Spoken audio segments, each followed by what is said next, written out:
the winner of the co-main event, gentlemen, had a shot at being on the marquee this week, bumping off Jamal Hill, because in the welterweight division, Geoff Hands of Steel Neal turned in arguably the best performance of his career to date, defeating arguably the best competitor he has yet to face.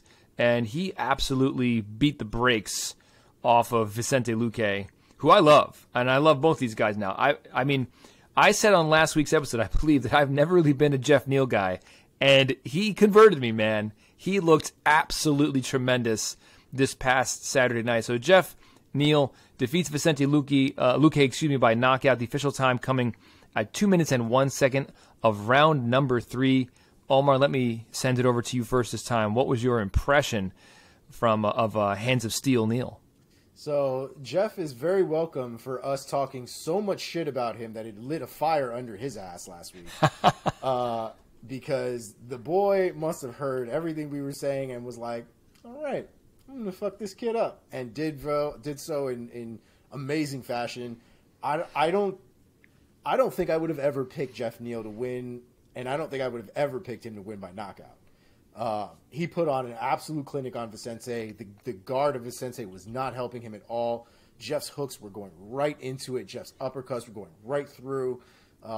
He put on a real good performance, and the finish was just disgusting. It was so nasty. That succession of uppercuts, he just kept firing uppercuts. Oh my God. And he never let him breathe, never let him recover, never really let him get into a comfortable spot. And it really was the best performance I think we've ever seen from Geoff Neal. I haven't seen him with that kind of aggression since he got into the UFC.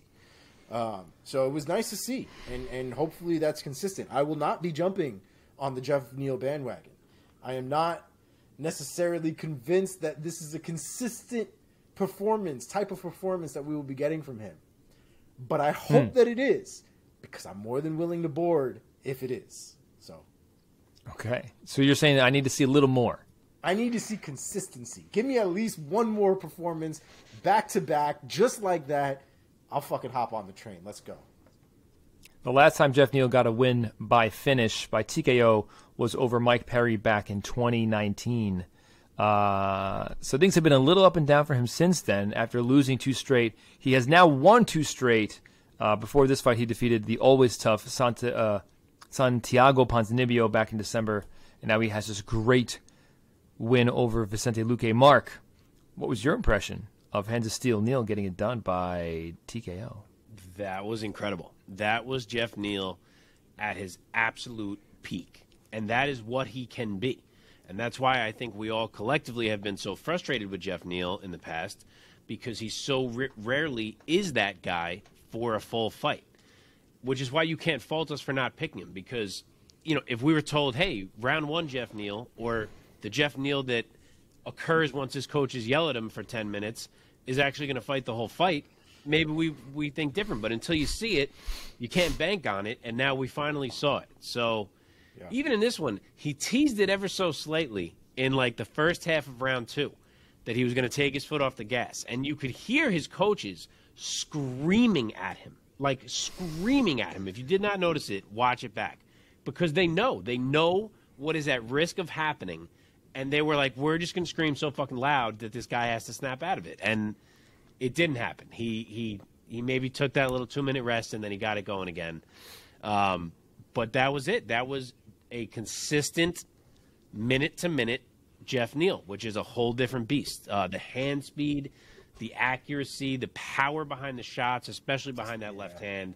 The left hand is crazy from Geoff Neal. And just keeping up the aggression without lulls. If he can do that, he's dangerous for anybody. You see what he's capable of. He just finished a guy who's never been finished with strikes, and he finished him bad.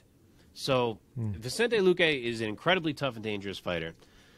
But on the flip side, to go to him for a second, he has always gotten hit a lot. And there's kind of a hard ceiling on him because of it, it seems. Like the guy just does not move his head, to be quite frank. And against certain guys, and Geoff Neal we now know is one of them, he throws his left with such speed that if Luque is not really going to move his head, he's going to get hit a lot of times. And in this fight, Luque couldn't really get into what we love to see from him, which is how he kind of starts putting those barrages together that are big power shots. He couldn't do it because he was just getting hit too often every time he got in that range, and he kept having to reset because he was getting hit so cleanly. So it's a tough loss for Luque. I'm sure he's going to take a little time. I don't know if Luque, being the defensive fighter that he is, who is so, I don't want to say willing to get hit in the face, but you know what I mean. I don't know if he can ever break through to truly win a title with his style, which sucks because I love the guy.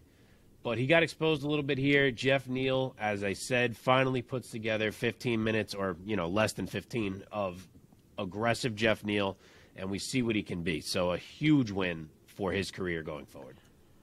Omar, let me send it back over to you to do a little bit of matchmaking now for this perhaps new version, unlocked version of Geoff Neal.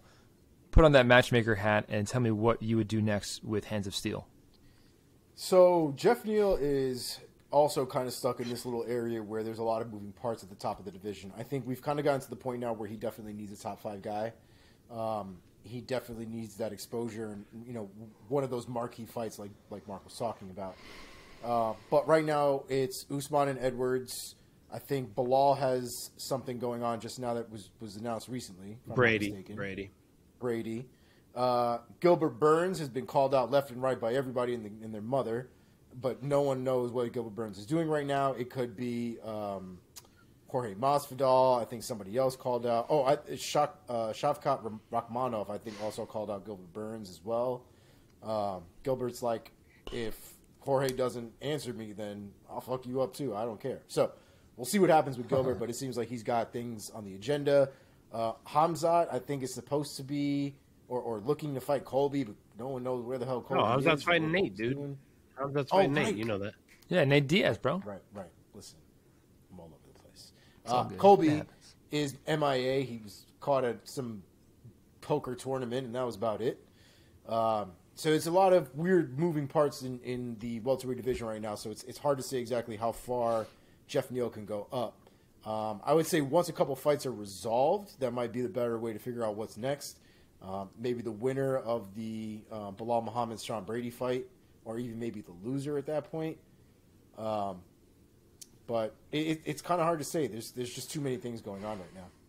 I agree. Mark, any other ideas? So he called out Gilbert Burns, and I love that. I think that'd be a great fight. I know we've had the rumors of Gilbert versus Jorge.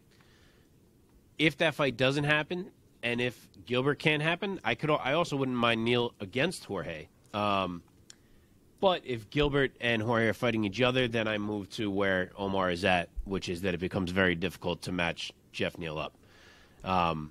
So, yeah, Gilbert, Jorge work. If they're fighting each other, it's tough. It's almost like he's going to have to fight down because there's nothing else that is really available. He may have to be the guy that fights Shavkat Rakhmonov or something along those lines.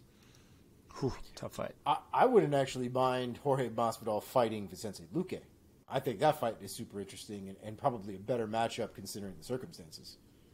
I would like that too. I don't know if Jorge takes that with Vicente coming off 2 losses, but I would like Vicente, yeah.